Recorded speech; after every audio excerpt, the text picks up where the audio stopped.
Bird helps cow break abscess. Minutes later, something terrible happens.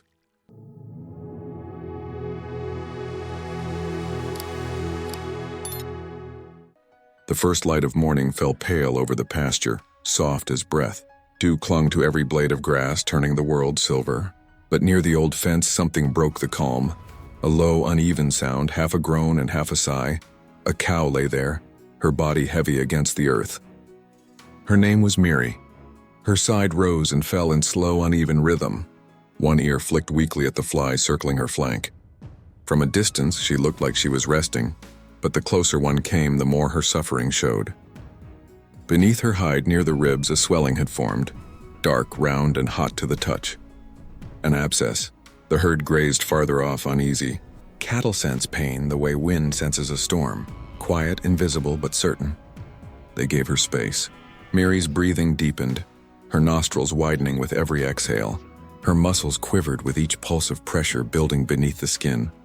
From a low branch, a wagtail fluttered down, a small bird with white wings and a restless tail. It had watched her from afar, darting close then retreating. Now curiosity, or something more, brought it nearer. It hopped through the grass, pausing every few steps, head tilted toward the cow's side. Miri turned her head slightly, a faint rumble deep in her chest. The bird didn't flee. It waited, watching the tremor in her flank. The wound had begun to weep, a thin line of moisture darkening her coat. The wagtail pecked once at the tender skin, then stepped back, wings twitching.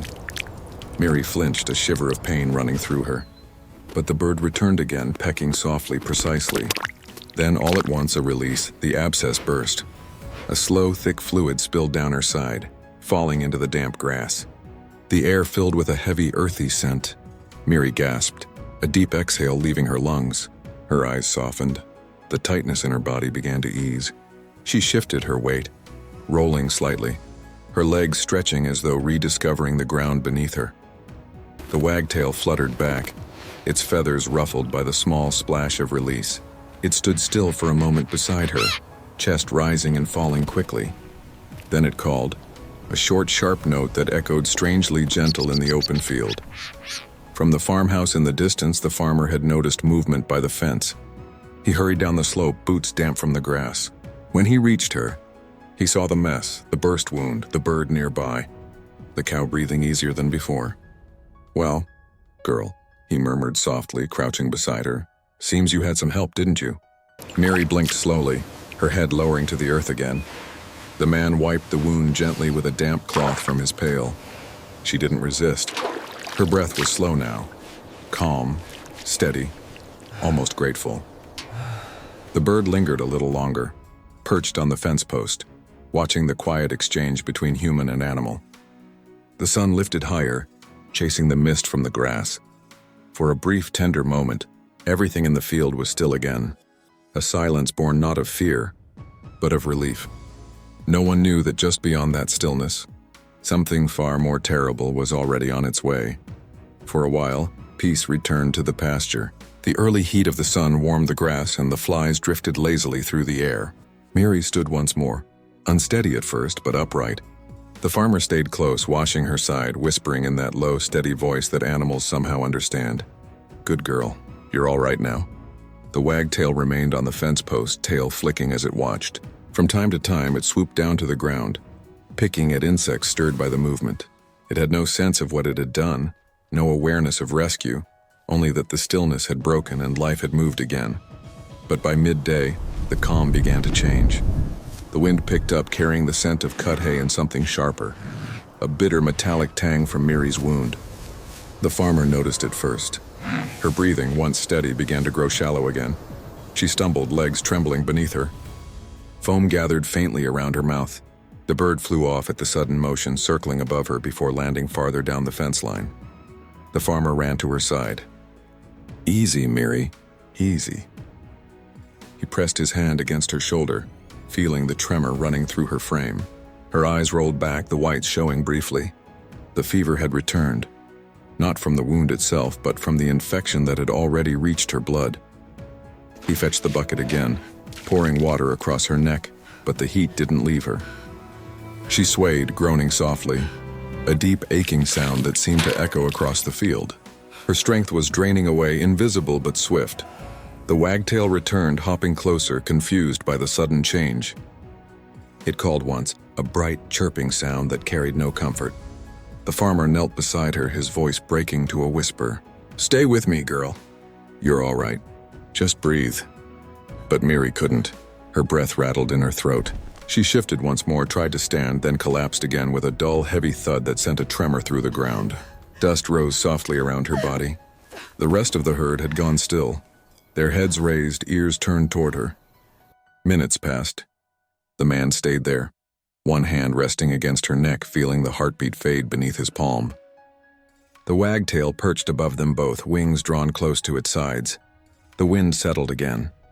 The pasture, once alive with sound, had fallen into a silence that felt too deep, too final. When the last breath left her body, it came out as a sigh. Quiet, almost peaceful.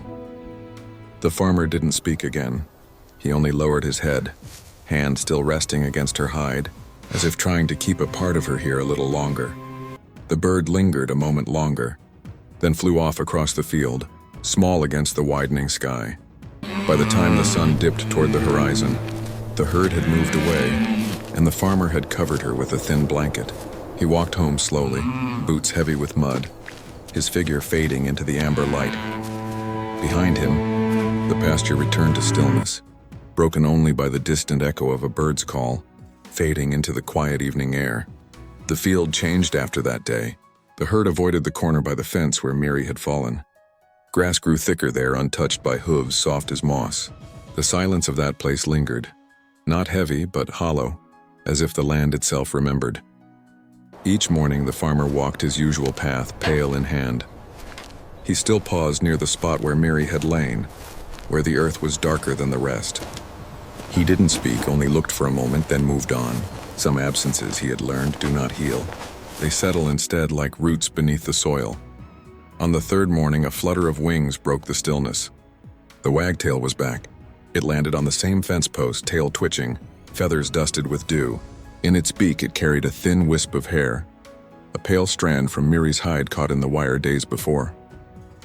The bird dropped it gently onto the ground beside a small patch of clover. Then it hopped closer, pecking softly at the soil as if marking the place. The farmer saw it from across the field and stopped walking. For a long moment he stood still, watching. Something quiet passed between man and bird, a kind of understanding that didn't need words. He knelt near the spot and whispered, "Thank you, little one." His voice barely carried across the breeze. By evening, the wagtail was gone again, but the field felt different. The air was lighter, touched by the soft hum of crickets and the low murmur of cattle returning to graze nearby. Life had shifted, not to forget, but to move forward. The farmer placed a few wildflowers at the fence post, daisies, clover, and one yellow bloom. He didn't stay long, just one last glance toward the place where compassion had quietly unfolded between three living souls, one who suffered, one who helped, and one who bore witness. As the sun sank low, a feather drifted down from the sky, black and white, small as breath. It settled among the flowers, barely stirring the grass. The farmer smiled faintly, knowing it would soon be carried off by the wind. But for that brief moment, the world felt whole again, quiet, humble, and deeply alive.